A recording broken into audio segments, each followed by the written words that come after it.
Hello and welcome to another Standard Games video on the official MTG Arena channel. Today we're taking a look at a red-white humans deck, which picked up a lot of new tools in the Lost Caverns, one of them being Cavern of Souls, which not only makes our humans uncounterable, but also helps fix our colors, which is pretty important for a 2-color aggro deck, especially one that did not have access to a fast land before, since we only had Battlefield Forge as an untapped land early on. So now we not only have Cavern of Souls, but also Secluded Courtyard naming human, so that's another benefit of running all creatures of the same type. So now it's pretty easy to support a 2-color aggro deck, even up to some double red cards like Godric, which we could also support, although I decided not to include it in this current build. Then we did pick up Anim Pakal, 1000th Moon, a 1/2 legendary human soldier, saying whenever we attack with one or more non-gnome creatures, put a +1/+1 counter on it, and then create X 1/1 gnome tokens that are tapped and attacking, where X is the number of +1/+1 counters we have on Anim Pakal. So it works pretty similarly to Adlin, immediately making tokens the turn we played if we can attack, but unlike Adlin, this can actually make more than one token once we start accumulating more +1/+1 counters, and Anim also synergizes quite nicely with Roaming Throne, naming human. This has a ward 2, a nice 4/4, and then it also turns into a human once in play, and then triggered abilities of humans we control will double, so we get double the +1 counters and more gnome tokens as a result. We get more tokens from Adlin, and now Brutal Cathar can exile 2 creatures when it enters, so that can also be quite amazing.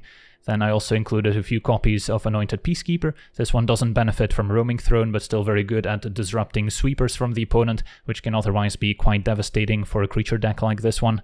Then at 1 mana we've got Hopeful Initiate. This can potentially double train with a Roaming Throne out there. Can also deal with artifacts and enchantments if we have enough +1 counters. We've got the Recruitment Officer giving us a bit more card advantage in those grindy matchups. And then I also try out 2 copies of Emberth Veteran, which can also be sacrificed to give us a Young Hero role token, which can also maybe synergize with Anim, giving us extra +1/+1 counters. Then a Coppercoat Vanguard is another payoff for a human deck, giving our other humans +1 power and ward 1. There's the Intrepid Adversary, 3/1 lifelink that we can sink additional mana into it when we play it to pump up our team.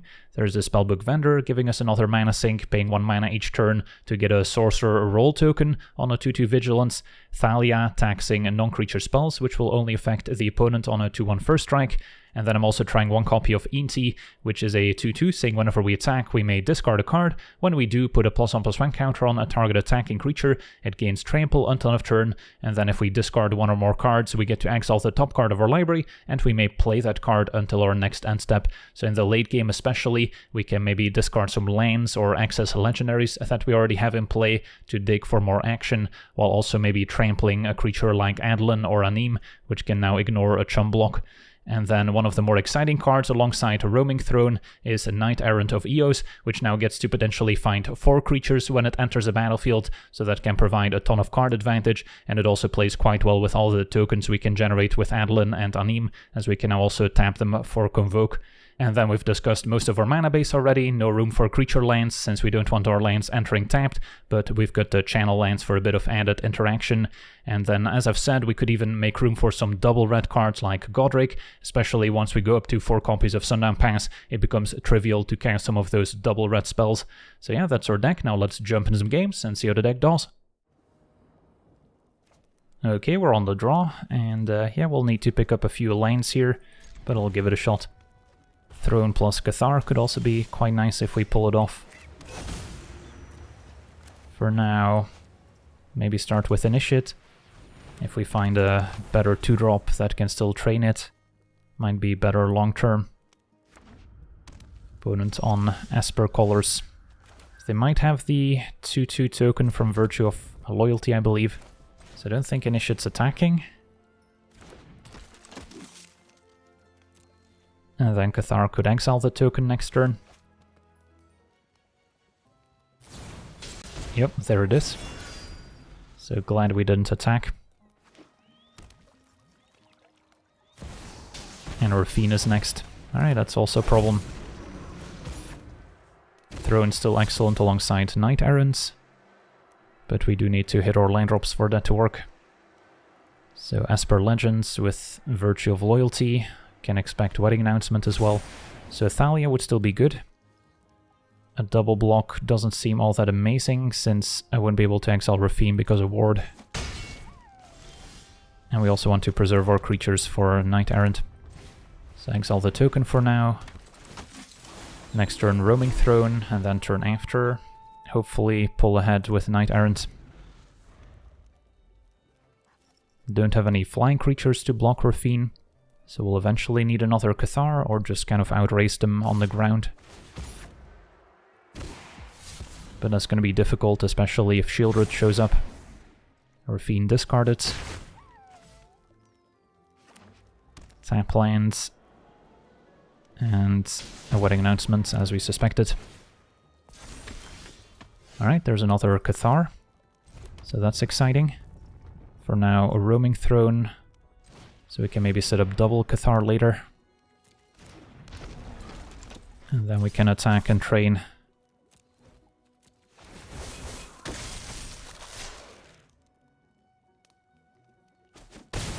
With the built-in protection, it's not that easy for the opponent to take out. Also can't target it with Go for the Throat. So unless they have some channel land, it should be staying in play. So best case scenario, next turn we can play Brutal Cathar, pay the 1 for Rafine, exile a token, and convoke Knight Errant in the same turn, getting 4 creatures. I only have the 1 Cavern of Souls, and our opponent might be running a few counterspells, as we see Make Disappear now discarded because of Cavern.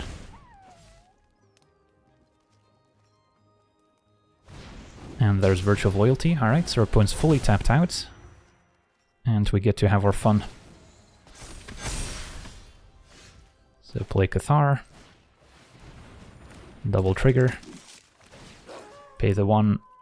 Exile a token.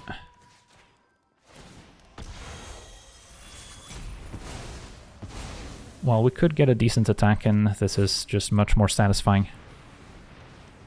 There's no sweepers out of the Esper deck that I'm worried about. Find Anim Pakal, Vanguard, and maybe another Vanguard Peacekeeper. So next turn we can double pump our team. Or we can keep prolonging the game with Knight Errants, but that's probably not necessary. Airtie can take out Brutal Cathar, get back Rafine. They will be able to pump the team quite a bit here between Wedding Announcement and Virtue, so the game's not over yet. Did not find a third Brutal Cathar, sadly. Alright, so what's the move? Could jam double Copper Coats. Peacekeeper could have a look, but we're trying to deal with the board right now. Initiate will also get a couple extra training triggers from Roaming Throne. Could also use it to destroy an enchantment, so that's also something that can shrink down the opponent's team. So what if we just play 1 Vanguard, attack, train, and then maybe use the counters to destroy a Wedding Festivity here. Shrink down their team by 1. They would still have some reasonable blocks. So I don't know if I want to give up my entire board here. But yeah, things are getting a little scary.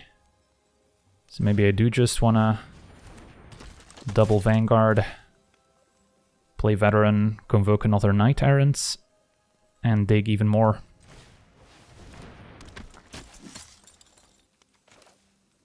I guess it doesn't hurt.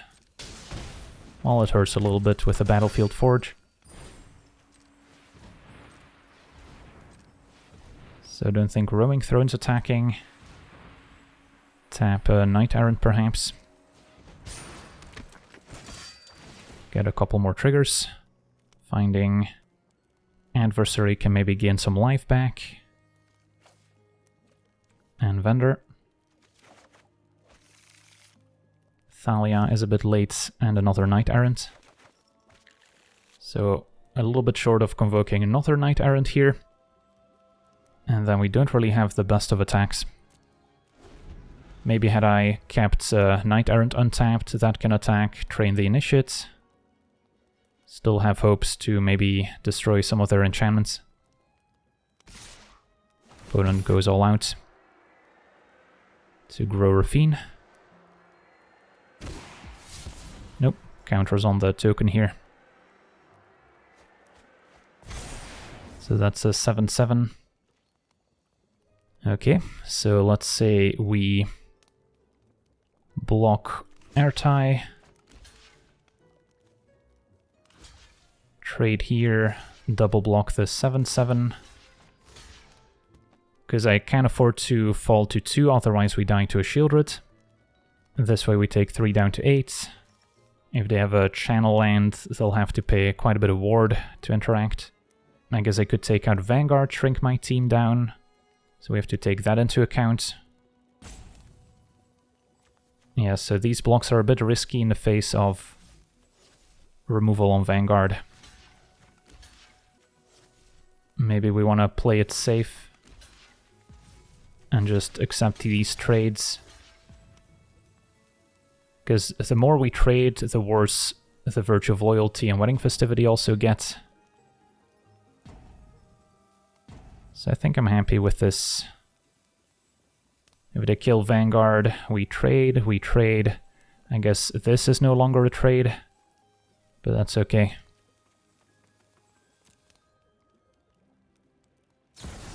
It's gonna be Wandering Emperor. Okay.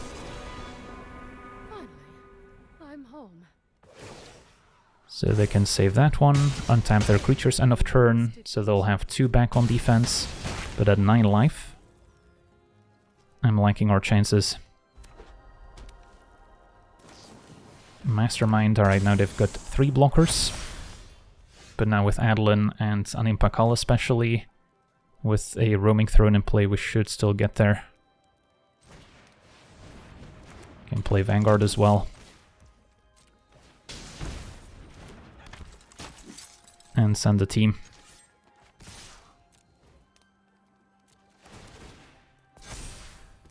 All going face.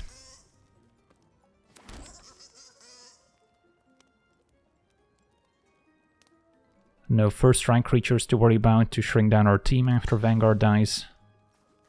So opponent's still taking at least 11. Yeah, ended up being a pretty close game. We had all our synergies going off, but yeah, Rafine and Esper Legends remains a very powerful deck. On to the next one. Okay, we're on the draw with a Keeper. Might get to see some of the new creatures from the Lost Caverns in action here. Turn 1 Initiate up against red-green, could be dinosaurs. Better to play Inti once we haven't played a land for turn yet. Turn 2 Firstborn gets in for 2. Vanguard versus Adversary is an interesting choice. Getting a lifelinker in play isn't bad, and that can maybe help train Initiate, whereas Vanguard doesn't really help in that regard.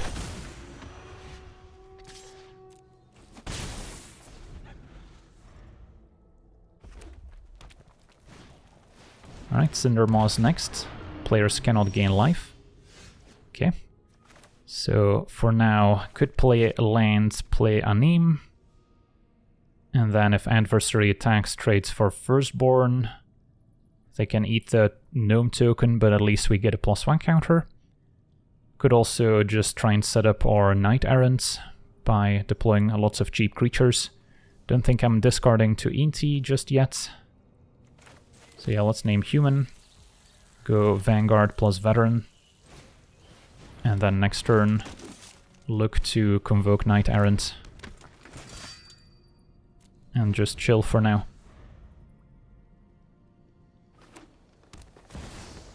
Skullspor's next, so now we don't really want to trade for their creatures if we can help it. Alright, don't mind Anim Pakal. If I attack, I would get a token, and I could still convoke Knight Errant, but if we convoke tapping 5 creatures, I can find additional Knight Errants, which is still maybe better. Just means no Gnome tokens this turn. And then next turn we could maybe get fancy with a Young Hero roll token. Ooh, nice. Roaming Throne and Brutal Cathar. Sign me up. So Roaming Throne will give us extra Anim triggers, as well as doubling Brutal Cathar, which is perfect here to exile their creatures so Nexus doesn't trigger.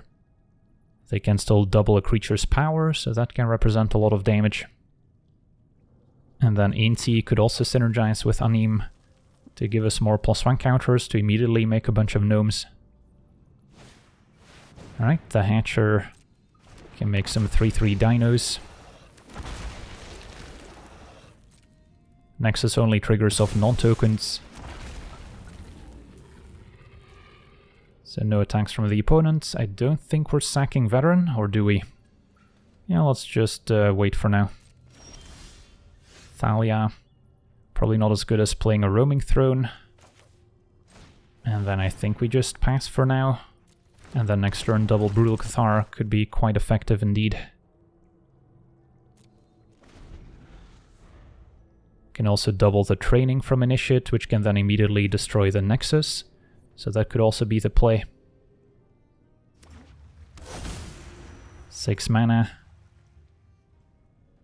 Roaming Throne now has essentially Ward 3 thanks to the Vanguard. Yearling is next. Does now have haste. And our opponent gets another 3/3. 1 card left in hand. And the Yearling can get in for 6 here, essentially. Opponent reconsiders and passes, and there's another Brutal Cathar. Well, can certainly do some damage here. Can start by exiling 2 tokens, so we don't risk Brutal Cathar being answered and giving their stuff back.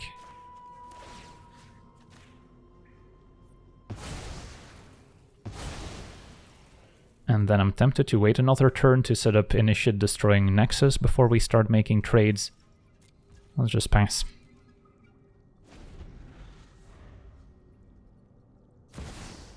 Dracosaur, yeah, that one's scary too. But now we'll be able to exile it with Brutal Cathar. So that can fly over for 5. And a Lorekeeper, alright, that's acceptable. Take our turn. Now I might sack Veteran to put a roll token on Anim. And then if it attacks, we'll be able to stack those triggers to get the +1 counter first.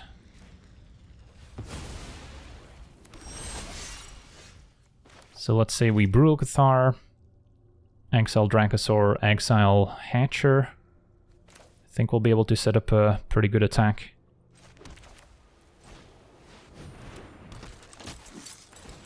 And that's enough for a concession, so didn't even get to see Anim making gnome tokens. I'll take it, on to the next one. Okay, we're on the play, and yeah, our hand seems fine. Missing some of the new cards from Ixalan, but I guess Cavern of Souls is one of them. Start with probably Officer, since Initiate into Vanguard doesn't necessarily let us train. So might as well get a bit more damage in.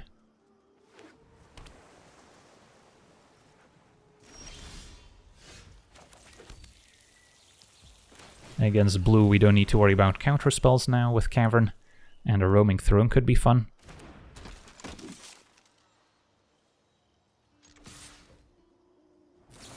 Fading Hope does bounce Vanguard. Next turn I'll just replay Vanguard alongside Initiate.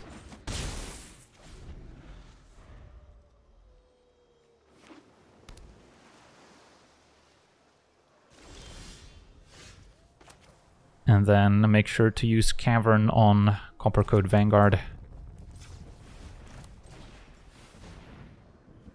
The red glow indicates that it's uncounterable, but we might see them interact with Officer before it gains Ward 1. Yeah, that's not gonna work. Opponent's gonna learn the hard way how Cavern of Souls works, and that's a concession. On to the next one. Okay, we're on the play with what looks like a keeper.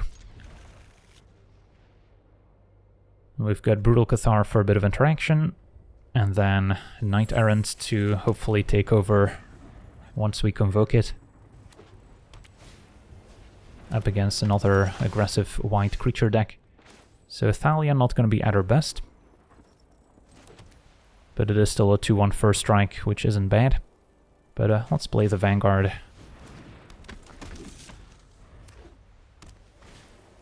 Opponent's going to ruin Thalia. To be mana efficient, I would still like to play a 3-drop here, which only leaves Brutal Cathar, but again, there's no creature I really want to take out. Maybe go for Vanguard, that way they give each other ward, so we can't lose one of them to a Brutal Cathar.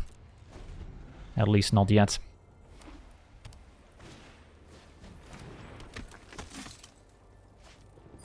And our opponent's going to convoke Knight Errant, tapping 3 creatures.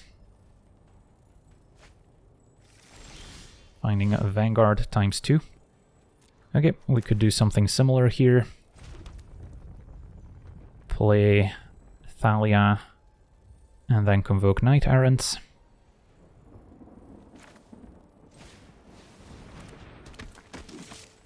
And kind of hoping they don't have a land next turn, because if they play double Vanguard, they can attack with some of the smaller creatures. Find Brutal Cathar, Anim Pakal is an option.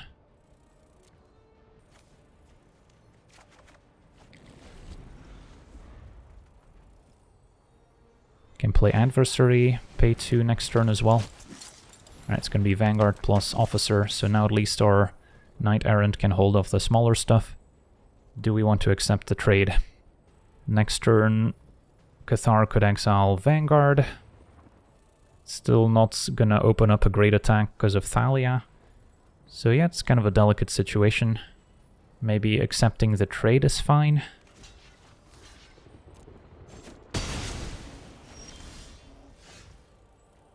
And then we get to double spell Initiate and Cathar.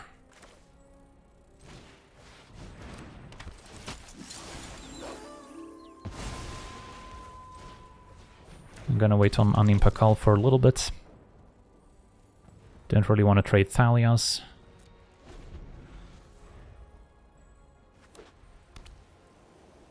If our opponent's got another Knight Errant, we could be in trouble. It's gonna be an Adversary. Pay the 2. That's fine. And our opponent offering the Thalia trade here. Might imply that they have another in hand. There's no great double block we can set up, so I might just take 3 here. Now it enables Anim Pakal to start growing. Although the attacking gnomes running into a life-linking Adversary is a little bit awkward, so maybe it's not quite the turn for it. Can play Cathar, exile Adversary, and set up a decent attack on the way back. Although, I guess Officer still holds off Vanguard, so we'd just be attacking with Initiates and Thalia. And then wait on Intrepid Adversary until we can pump the team twice, perhaps.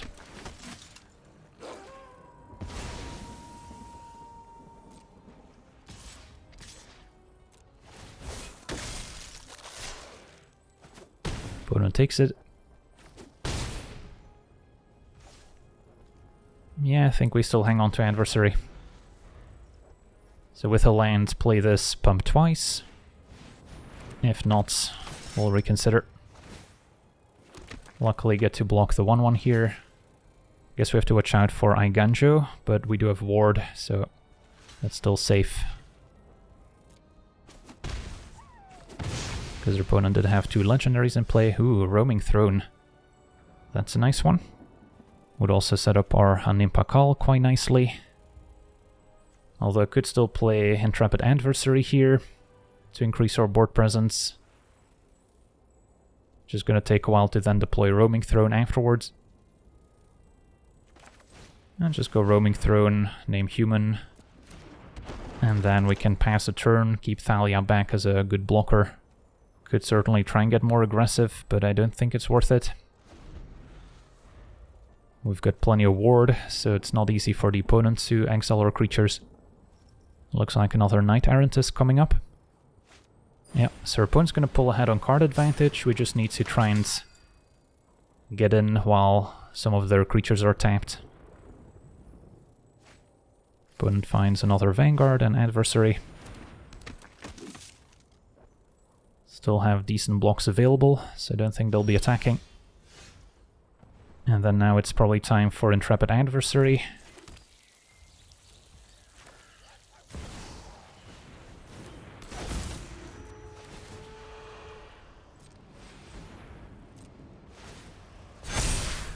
And then, do we want to attack? 3-1 first strike on defense. But yeah, otherwise should have some decent attacks lined up. 4 blockers. Block my 4 largest creatures. Still has them taking lethal, so sign me up. Get to double train thanks to Roaming Throne.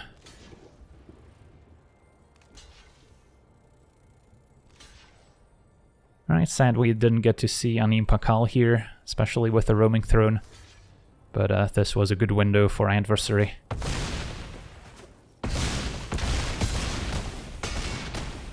Sweet. On to the next one. Okay, we're on the play with what looks like a keepable hand. Can't actually play my 1-drop on turn 2 if I start with Officer. So I could also play tap land and then turn 2 play both 1-drops. That might be better. Especially if we want to try and get this Knight Errant in play as soon as possible. Facing red aggro, turn 1 Kumano. So play Officer and Veteran. Next turn we can exile whatever creature picked up a +1 counter. And then hopefully Knight Errant on the following turn. Alright, so we'll happily take 3.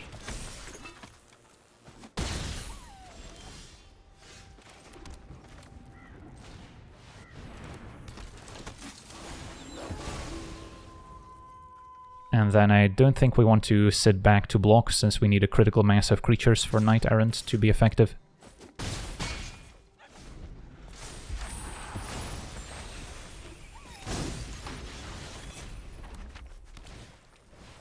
And Godric will immediately fly, so we'll take 6.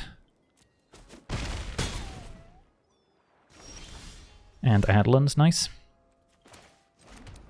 So if I were to play Adlan, I could still get a Knight Errant down, but we wouldn't be able to make a token since we need all our creatures to tap. I think that's okay.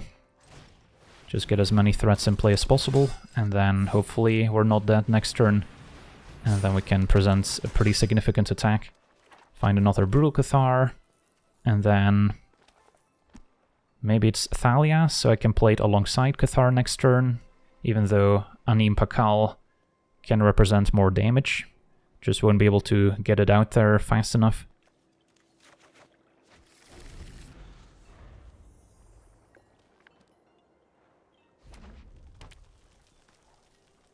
So if they can fly Godric and then have a few burn spells left, we could be dead. Now we're taking at least 6. 7, so we're dead to a Lightning Strike. Can we present lethal next turn? Had I picked up Anim Pakal, perhaps? Right now I can play 2 more creatures. I don't think the roll token increases our damage output, so yeah, all I can do is play some creatures out to grow Adlan. And smash, and then we might get there. Yep, got a few points to spare. Alright, so we got to see our Boros humans in action, and yeah, the deck picked up some nice new tools, especially Cavern of Souls, allowing the humans deck to play an additional color, since Red-White did not have a great dual land for kind of an aggressive deck before. Just the Battlefield Forge didn't have the fast land like some of the other color combinations, so now Cavern adds that extra consistency, allowing you to curve out a lot better. So that's going to do it for today's gameplay. I want to thank you for watching, hope you enjoyed, and as always, have a nice day.